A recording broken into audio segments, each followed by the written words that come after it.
Today, we speak of a war without gunfire, without tanks, without negotiation tables, just a tariff line, and a proud decision from a small African nation that is anything but weak. On August 1st, 2025, the United States government suddenly imposed a 50% tariff on shea butter exports from Burkina Faso. No prior notice, no clear explanation, no bilateral meeting or press release. Just a decree from Washington. But it struck like thunder in clear skies for hundreds of thousands of women in West Africa.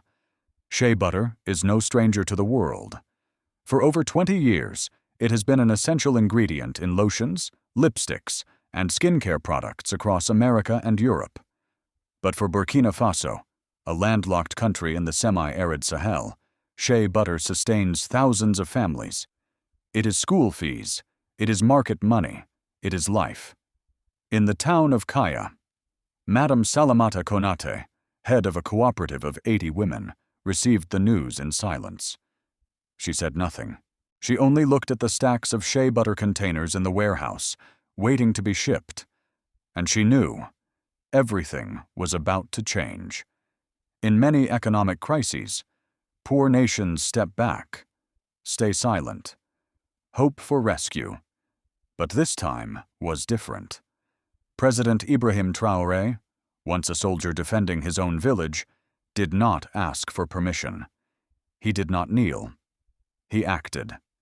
And that action did more than save the nation's largest export industry. It reset the rules of global trade. If you have ever seen the value of your labor dismissed, ever been replaced without explanation, then today's story is for you. That morning, before local news outlets had time to update their bulletins, the new tariff made its way through WhatsApp trade groups in Bobo Dioulasso, Burkina Faso's main transport hub. Truck drivers were ordered to halt their journeys. Crates of unsealed shea butter sat idle under the scorching sun. No one knew exactly what was happening, only that shipments bound for the United States had been abruptly canceled. For Washington, this may have been a strategic move, a way to adjust the trade balance or shield domestic producers. But for the people of Burkina Faso, it was a blow to the heart of the informal economy, where the majority of workers are women, a strike without warning. For 2 decades, Burkina Faso's shea butter industry has provided jobs for more than 160,000 women. They are farmers, laborers, and cooperative leaders. They harvest shea nuts by hand, dry them, cook, grind, and stir for hours to produce the prized butter. American cosmetic companies have hailed as liquid gold. Now, that labor was being dismissed, nullified by a single administrative order from across the ocean. In Bulza, a small northern town, Madame Aminatata sat cross-legged on the red earth, kneading thick shea butter with her hands. When she heard about the tariff, she asked simply, "So tomorrow, will there be food?" It was not a political question. It was a mother's question. President Ibrahim Traoré did not take long to respond. Just hours after the news was confirmed, he convened the National Trade Council in the capital, Ouagadougou. In a nationwide address, he called the U.S. move an economic war dressed up as policy. He declared, "They are taxing our labor, our heritage, the very hands that feed our women." His words were more than a statement. They were a signal, and that signal spread quickly, from ministries to cooperatives, from villages to government halls. Everyone understood. This time, Burkina Faso would not bow.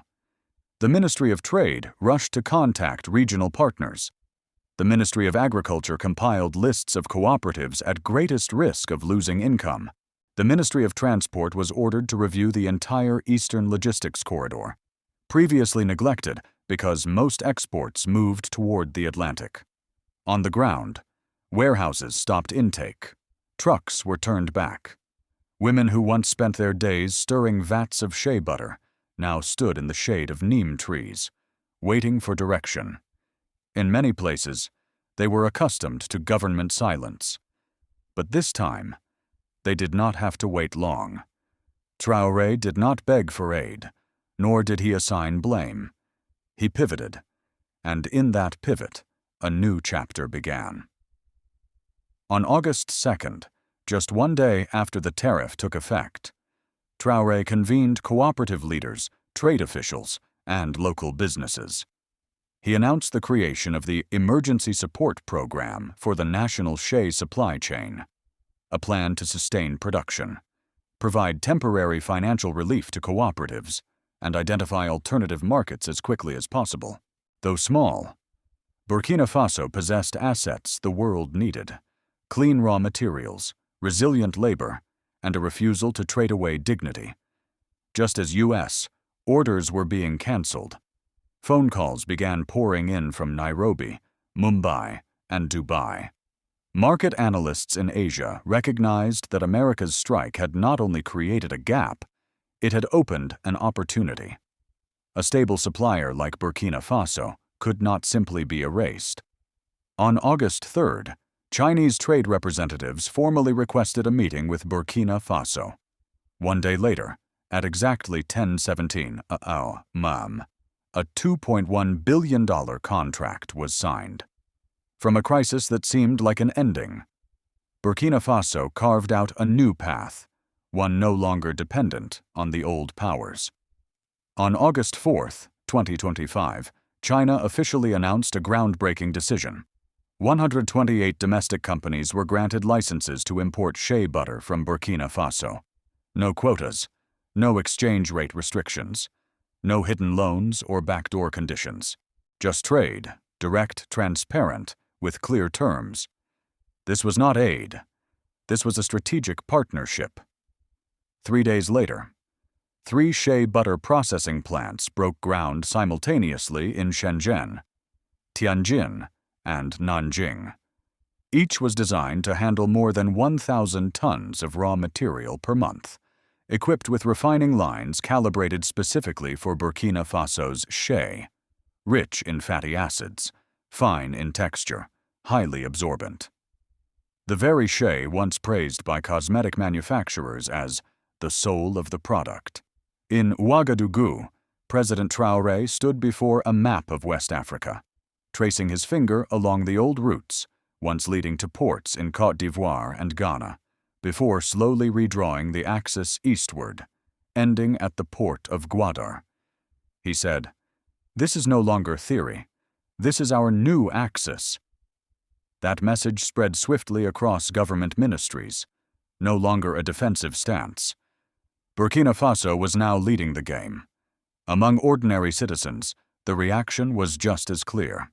In the mountains of Kenedougou, women who had once shuttered their cooperatives broke down in tears upon hearing that new orders had been signed. A woman named Ayo said, "This means tomorrow we work, next week too, and maybe even next year." In major cities, operations resumed, warehouses reopened, production restarted faster than anyone expected. In Bobo Dioulasso, long lines of trucks waited to be loaded, this time not bound for the West, but heading toward Asia. Meanwhile, in the United States, the picture was reversed. Cosmetic companies from Texas to California realized that products made with substitute ingredients no longer matched their former quality. One Denver-based beauty brand admitted in an internal meeting, "The new formula doesn't absorb well. It leaves a greasy film, and the scent is all wrong." Consumers reacted instantly.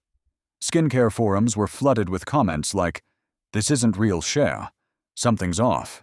A new phrase began spreading through the luxury beauty sector: "The brand has lost its soul."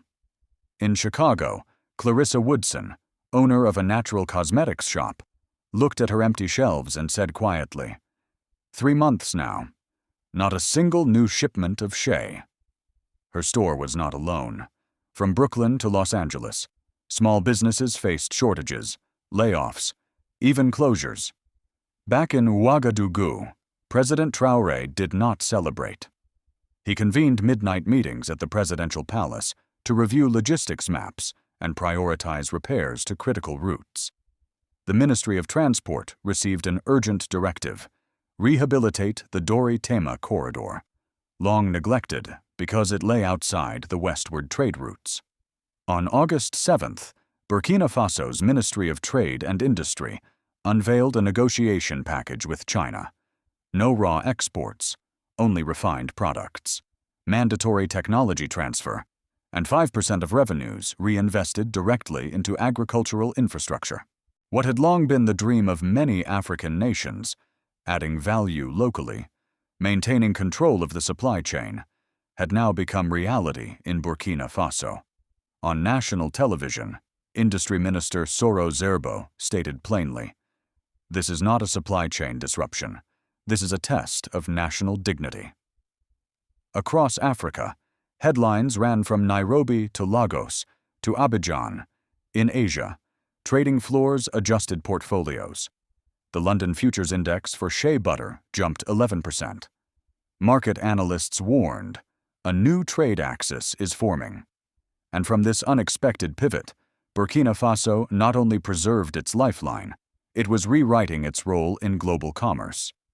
After the historic pivot, sweeping changes began to ripple across Burkina Faso, not only in trade, but in daily life and the way the nation was governed. The government did not stop at signing new contracts. They began restructuring the entire domestic value chain. In the past, most shea butter was exported raw, cheap, with virtually no profit. The real value was created elsewhere, in European factories, American cosmetic companies, premium packaging brands. Now, Burkina Faso declared that era would end. The Ministry of Trade issued new regulations. All exported shea butter had to be refined locally, carry a clear origin label, and include a traceability code. This forced cooperatives to invest in better facilities, but the government did not leave them to struggle alone. A new program, Comprehensive Shea Chain Development, was launched, providing grants for over 300 cooperatives to upgrade equipment, install modern presses, and adopt digital payment systems. Within 3 months, more than 200 collection points had refrigeration units and electronic inventory systems, something previously reserved for big export firms.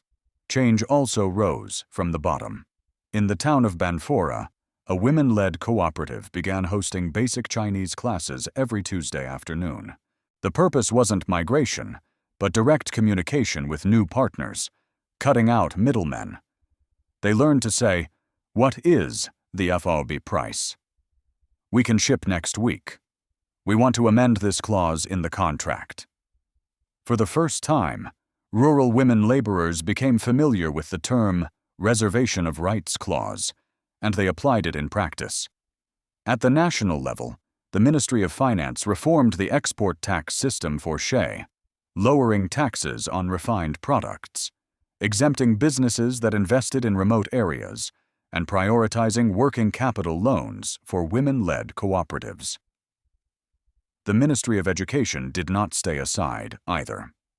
In the new school term, high schools began teaching a module called History of Indigenous Trade and Economic Sovereignty.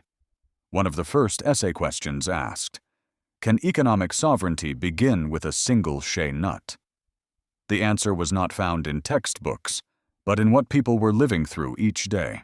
At a new factory in Zorgo, a group of 12 women in white uniforms and hairnets stood beside an automated packaging line. Once, they stirred shea by hand under the sun. Now, they checked labels, adjusted technical settings, and monitored quality control. One woman said, "I'm no longer just working. I'm controlling my product." Across the country, more than 10,000 women were trained in new skills: accounting, negotiation, inspection. Some who were once illiterate could now read contracts and check payment clauses. A new generation was emerging, not merely laborers, but economic actors. The government also required foreign partners to commit to transparency, contracts published publicly, reinvestment obligations into local communities monitored through quarterly reports, and disputes resolved in Burkina Faso's courts, not distant international tribunals inaccessible to its people. This was more than administrative reform. It was protection of rights, of voices, of dignity. One female member of parliament said bluntly during a questioning session, "We have grown too used to being seen as suppliers of cheap raw materials. Now, it is time we redefine ourselves." The changes were not easy. Some cooperatives lacked capital. Some regions suffered from shortages of technical personnel. But what was different was this.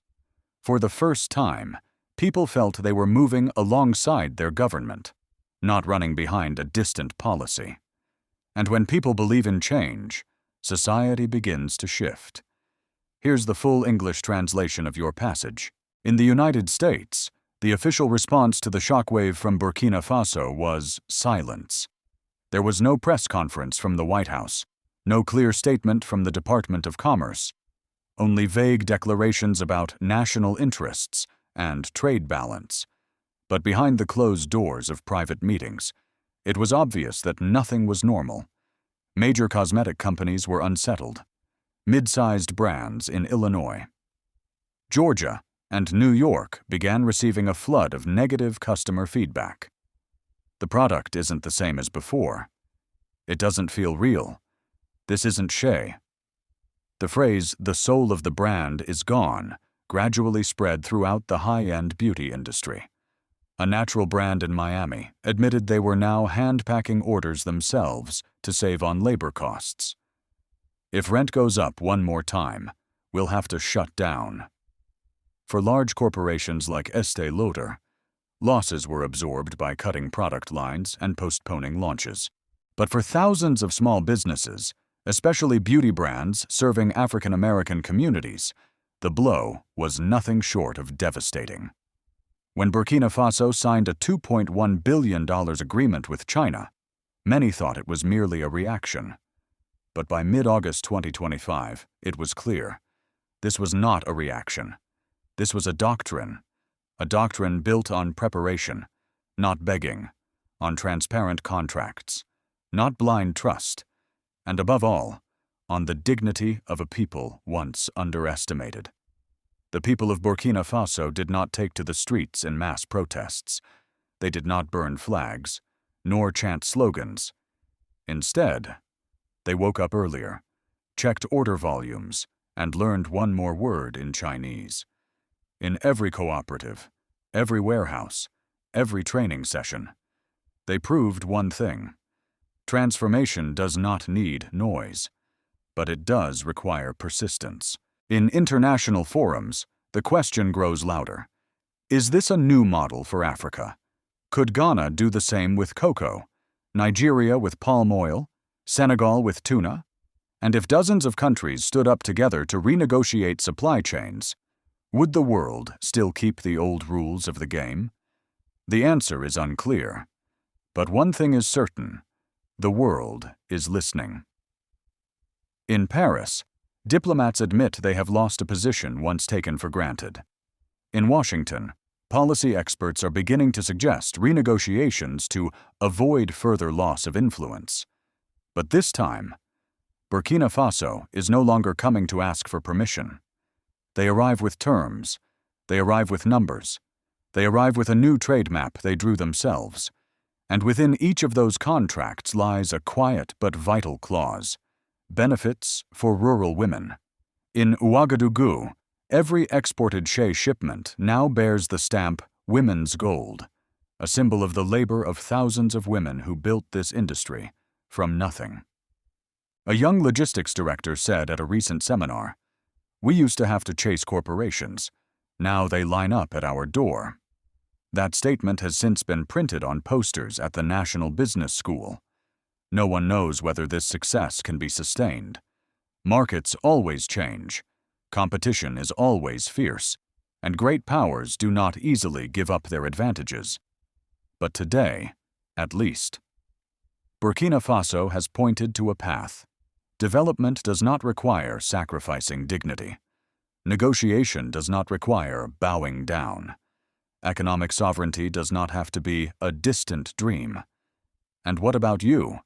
If you've ever seen your work dismissed, your value underpriced, your voice excluded from the negotiating table, what do you think of this model? Leave an answer. And if this story resonates with you, share it, not just to retell it, but to remind one another.